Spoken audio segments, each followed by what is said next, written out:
प्राय समस्त को खाइबा को भल लगे और जहाँ ना शुणिले पाटिरू पानी आसे से भेज मोमो हो बा नॉन भेज मोमो हो। आज आम शेफ दे बनैबा भेज मोमो आउ ए मोमो सहित आज आम बनैबा राग राग चटपटा मोमो चटनी। जो चटनी बिना कि मोमो पूरा अधूरा बिल्कुल मार्केट स्टाइल रो मोमो आज आम बनैबा। ऊपर एकदम सॉफ्ट रहिबो एवं भीतर को जुसी रहिबो जहाँकि खाइबा को बहुत ही बढ़िया लागिबो। एई भली परफेक्ट मोमो बनैबा पई वीडियो को फुल देखंतु। आशा करी रेसिपी भल लागिबो। भल लागिले वीडियो को लाइक करंतु, शेयर करंतु, चैनल रे नुआ थिले सब्सक्राइब करंतु। Hi everyone, welcome to my YouTube channel cooking with Soni. चलंतु देखिबा आजिर रेसिपीटी। आजिर ए रेसिपीटी होची भेज मोमो। मोमो बनिया पे प्रथमे आमे मैदा चकटिबा। सेति पई एठी आमे बड़ जागा को मु नेइची जो थिरे कि 2.5 कप मैदा नेइची। पाखा पाखी ग्राम रे कहिले 400 ग्राम रो हबो। आपण माने एठी कम अधिका करी मैदा नहीं पारिबे। जेतिकी क्वांटिटी आपण करचुंदी सेतिकी नेबे। तो आमे किछि हाफ चम्मच लूण नहीं जिबा। तो आपण स्वाद अनुसार नेबे। तो आमे एटा उषुम पानी नबा। ठंडा पानी आपण बिल्कुल भी देबेनी। ताको उषुम करिकिना देबे किंबा गरम करिकिना देबे। तो आमे जो बिंडा बिंडा अछि ताको आमे मिक्स कर दबा। तो लूण जो गोळेबा पई तो आमे ताको बढ़िया भाबरे मिक्स कर नेबे। तापर हल्का हल्का पानी देबे। तो एई भली वे रे आपण निहाती थरे ट्राई करंतु। निश्चिंत भाबरे बहुत बढ़िया लागिबो। तो एमिति टिके मिक्स करि नेबे। हाथे रे बिंडा बिंडा जदि लागुथिबो तो ताको भांगी देबे। तो एई वे रे निहाती थरे ट्राई करंतु। तो देखि पड़थिबे जो बिंडा बिंडा अंश अछि तो को ताको मिक्स करिवे। तापर को उषुम पानी आपण नेबे। ठंडा पानी बिल्कुल भी यूज करिवे नाही। उषुम पानी ने कि ताको हार्ड डो बनेबे। बेसी सॉफ्ट बनेबे नाही कि बेसी हार्ड बनेबे नाही। हल्का हार्ड बनेबे। तो एवी भली भाबरे आपण हार्ड करिकि ताको चकटिबे। तो निहाती भाबरे तरे ट्राई करंतु। आपण जेति कि भी क्वांटिटी रो नौचंती पानी नहीं किना चकड़तु। बेसी पानी करिवे नाही कि बेसी हार्ड करिवे नाही। ताहेले जाई आम डोटी निहाती भाव परफेक्ट बनिबो। तो देखि पारथिबे मो डोटी ऑलरेडी प्रस्तुत करि साइलेनी। ना मो बेसी सॉफ्ट करिछि ना मो बेसी हार्ड करछि। तो आमे किछि ऑयल दे दबा। रिफाइंड ऑयल आपण देई पारंती। तो एई भली भाबरे आपण आउथरे टिके चकडी नेबे। तो जेतु आमे ऑयल देइछे तो आमे गोटे जगाटी सेट करि नबा। तो ताकू कवर करबा पई तो एम्ति भाबरे आपण कवर करि नेबे। तो एबे नेक्स्ट प्रोसेस को जिबा। आमे तार डोर स्टफिंग तयारी करिबा बा पूरा तैयारी करिया। सेतिपई मो कोबी को ग्रेट करि नै जाइछि, गाजर को ग्रेट करि नै जाइछि, किछि अदा रसुण पेस्ट नै जाइछि। तो आमे देखिबा एबे कड़ाईटी तातिलानी ना नै। तो जेहेतु ताति गलानी कड़ाईटी तो एबे आमे किछि तेल नै जिबा। तो रिफाइंड तेल नै जिबे। तो एबे तेल को तातिबा पई आमे छाडी दबा। तो तेल ताति सारला परे आमे छेचिकी रखिथिबा अदा और रसुण रो पेस्ट बा छेचा पेस्ट को आमे पकेई दबा। तो पकेई सारला पर हल्का हल्का ताको केवल कसिबा। कसिला बेले गैस टी को लो फ्लेम रे रखिथिबे। तो हल्का हल्का कसी हे गलानी। तो एबे आमे काटिथिबे छोट छोट करिकी कोबी को दे दबा। तो कोबी आपण पकेई पारंती। बहुत बढ़िया फ्लेवर आसीबो। तो कोबी कंचा स्मेल जिबा पर्यंत आपण हल्का हल्का कसिबे। तो आमे ग्रेट करी रखिथिबा गाजर मध्ये बढ़िया भाबरे कसिबा।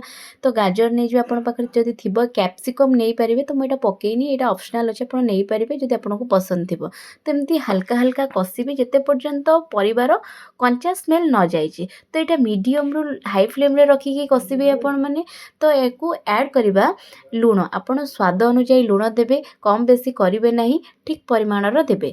तो आमे एबे नै जिबा। तो किछि करी पाउडर निहाती भाबरे पकेइबे। आ धनिया पाउडर गोटे चम्मच पकेइबे। तो बढ़िया फ्लेवर आसीता। आपण पाखरे जहाँ भी स्पाइसेस मसला अछि आपण निहाती भाबरे पकेइ पारिबे।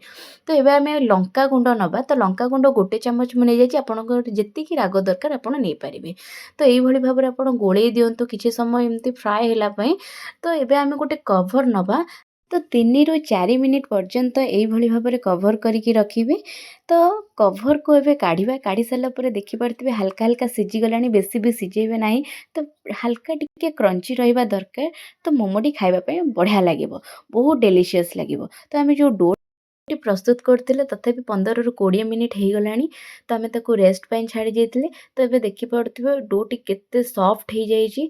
तो आमे ताको किछि समय पर्यंत 2 रु 3 मिनिट पर्यंत एमती चकडी नेबे। एबे आमे एथिरु छोट छोट गोळा बनेइबा। जेमिति आमे पूरी बनेइला बेले छोट छोट गोळा करूछि बस सेई भली करिबा। एठी आपण माने बड़ करिकी गोळा नेबे। एई भली भाबरे मु सबु गोळा बनेइ देइछि। समान साइज रो अल्प किछि मैदा को दे आमे बेलिबा। बेलिला बेले ध्यान रखिबे बेसी पतला करिवे नाही कि बेसी मोटा करिवे नाही किंबा मझी को बेसी पतला करि देबेनी। एई कंसिस्टेंसी रे आपण बेलिबे। तो देखि पारथिबे ना बेसी पतला हैछि ना बेसी मोटा हैछि। एपटे देखंतु मु नेइछि गोटे मैदा पुरी हाथ पापुली ऊपर रखी आउ मझिरे आनिकी आमे पुर देबा पाखापाखि 1.5 चामच पुर देबा मैदा उपरे स्टफिंग बा पुर भरी सारिला परे एई भली भाबरे जेमिति आमे साड़ी रे प्लीट पकांती सेही भली लगेई लगेई आमे फोल्ड करिबा बा प्लीट पकेइबा एमिति फोल्ड कर सारा पर परफेक्ट भाबरे हे गला। तो देखि पारुथिबे मोर सब मोमो रेडी हे गलानी। तो निहाती भाबरे देखंतु एई भली निहाती ट्राई करंतु। आपण चाहिले एमती डिजाइन मोमो भी कर परिबे। तो एबे हमें मोमो को स्टीम करिया पय मु गोटे इडली छांच नै जाईची तो किछि गोटे मग पानी दे देइची। तो आपण चाहिले आ बदल रे मोमो स्टीमर नै परिबे। तो मु आकु घोड़े देवी फुटिबा पर्यंत तो किछि समय पर्यंत फुटी जिवो। तो आमे एबे जो इडली रो लेयर गुडाको ता देहरे तेल लगेई दबा। जदि आपण मानक मोर ए भिडियोटी भल लागिथिवो ता निहाती भाबरे लाइक शेयर सब्सक्राइब करिया पय बिल्कुल भी भूलिबेनी। आउ जदि नुवा करी मो चैनल टी को देखुथिबे कमेंट सेक्शन में निजर मतामत निहाती भाबरे जणाइबे। तो एबे आमे लेयरिंग गुडाको बढ़िया भाबरे तेल दे देले देखि पारुथिबे। तो आमे जो पानी टी नेइथिले तो बढ़िया भाबरे फुटी गलेनी। तमे तो जो लेयरिंग गुडाको तेल लगेइथिले तो ताको आमे देई दबा। तो आपण फांका फांका करिकि देबे मोमो गुडाको छाड़ी छाड़ी किना देबे। तो बेसी लगेई किना देबे नाही। तो एई भली वे रे आपण देई देबे। तो मु एमती गोटे गोटे देई देली एक्स्ट्रा आपण चाहिले स्किप करिकि अलगा थरे मध्ये देई परिबे। तो मु एमती आउ गोटे गोटे देई देबी। आपण बिल्कुल भी एका संगरे देबे नाही 2 रु 4 टा एक्स्ट्रा देबे नाही। तो एमिति ही देबे। तो ताको आमे कवर कर दबा 15 रु 20 मिनिट पर्यंत किंबा 10 रु 12 मिनिट पर्यंत हाई फ्लेम रे ही देबे। एबे मोमोटी हेई गलानी। तो चलंतु देखिबा मोमो बढ़िया भाबरे स्टीम हो जाइछि। जानिबा केमिति मोमो भलो भाबरे सिझिछि कि नाही हाथ रे जते बेले छुइबे मोमो रे ना आपन को सुखिला लागिबो। जानिबे मोमोटी पूरा परफेक्ट होइछि। ई रागो रागो चटपटा मोमो चटनी जो चटनी बिना कि मोमो पूरा अधूरा बिल्कुल मार्केट स्टाइल रो थरे निहाती घरे ट्राई करंतु। ऊपरु एकदम सॉफ्ट रहिबा एवं भीतरु जूसी रहिछि जहा कि खाइबा बहुत बढ़िया लागि थाए। कि पारुथिबे मोमोटी जेतिकी सुंदर देखा जाउछि सेतिकी डेलीशियस हेछि। निहाती भाबरे थरे घरे ट्राई करंतु। मु आपनको कट लगेई कि देखौछि केते जूसी भीतर हेछि। ई गरम गरम चटनी सहित मोमो खाइबार जो मजा आपण निहाती घरे ट्राई करंतु। जदि ए वीडियोटी आपण मानको भल लागिथिबो त लाइक शेयर सब्सक्राइब करको बिल्कुल भी भूलिबेनी। रहउछि नमस्कार जय जगन्नाथ।